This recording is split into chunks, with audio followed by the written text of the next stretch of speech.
everybody! So ayan, for today's video ay magluluto nga pala ako ng ampalaya na hindi mapait at sasahugan ko ng liempo.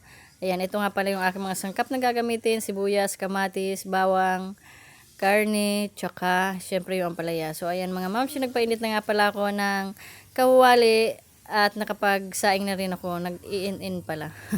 Kai-in-in lang yan. So eto na.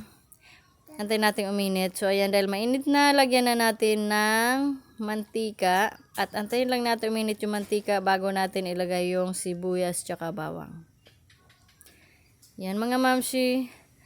Sasabihin ko rin sa inyo kung magkano lang tong niluluto ko. Tipid tips din to mga mamsi. At ayan na nga mga mamsi, ilalagay ko na yung sibuyas tsaka bawang. Igigisa lang natin siya maigi. Ayan, mantika, 5 piso. Diba, tansyahin nyo na lang. Tapos, sibuyas bawang, 10 piso. Nilagyan ng price. Oo nga, seryoso. Kasi tayo mga mamsi, lalo na sa panahon ngayon, kailangan natin magalingan sa budgeting, ano? Kasi napakahirap ng buhay, ang mahal ng bilihin. So, since hindi naman maarte yung aking mga kasama sa bahay, tatlo lang kami, bali 4 kasama yung aking baby, hindi pa naman nakain ng ganito. So, kunti lang kailangan lutuin ilang. So, ito na mga mamsi, halagang 50 pesos lang na karne ng baboy. Isang liempo lang yan na manipis. Ayan. Pero kahit paano may sahog yung ating niluluto, di ba? Parang kung gusto nyo ng mas tipid pa, hindi itlog yung ilagay nyo. Kaya lang mahal din yung itlog ngayon, ano? Grabe. Literal na mura na lang yung mura.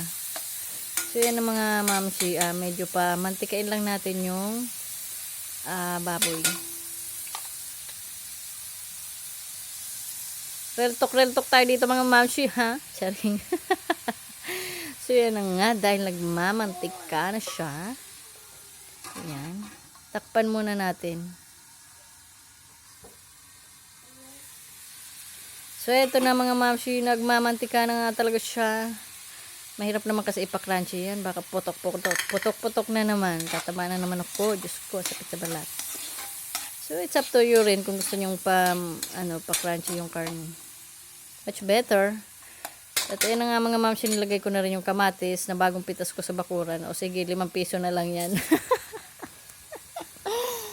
Ayan, at nilagyan ko na nga rin ng asin, and then Ajinomoto. It's up to you guys kung anong gusto nyo yung pampalasang ilagay, no? Kasi kami, ito yung pampalasa nilalagay namin ngayon.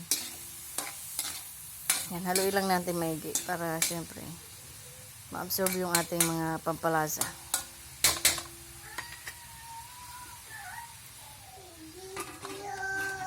So, takpan muna natin.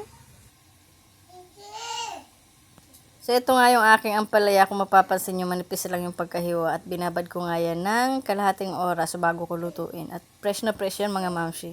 Yan nga ay 30 pesos lang, 2 piraso na. Yan. Diba? Charan. So, ayun, dahil nagmamantika na yung ating kamatis, lumabas na yung katas. Lagyan na natin ng tubig. Siyempre, palalambutin natin na maigi yung karne. Lulutuin natin maigi yung karne. Yan, diba? Kapag karne po yung ating mga niluluto, talaga namang lutuin natin maigi.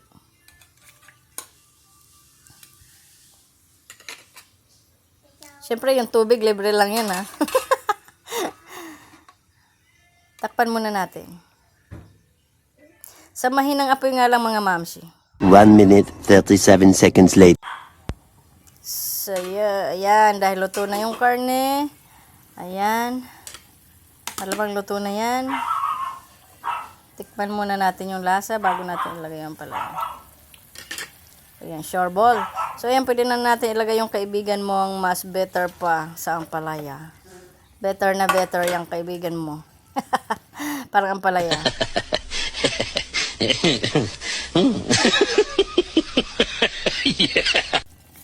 Hindi, joke lang. Kung better yung kaibigan mo, mas masarap naman yung ampalaya. Charing! So yan guys, haluin lang natin ng bahagya. Bahagyang paghalo lang ha. Huwag halo-halo talaga ng bonggang-bongga ha. So yan, antayin na lang natin yan na maluto. Ayan, takpan muna natin. So ayan, antayin lang natin siyang maluto. A few moments later. At ito na mga mamsi, luto na siya. So 'di ba? Sa halagang 100 pesos lang may ulam ka ng masarap. Karne 50 pesos, palaya 30 pesos, sibuyas bawang 10 piso, 5 piso kamatis, so bitsin, asin, baka 5 piso na lang yun. O diba? Tipid tips mga mamsi, may masarap at masustansya ka ng ulam. Diskarte lang ang katapat sa panahon ngayon. So ayan, luto na. Kakain na lang kami mamaya-maya.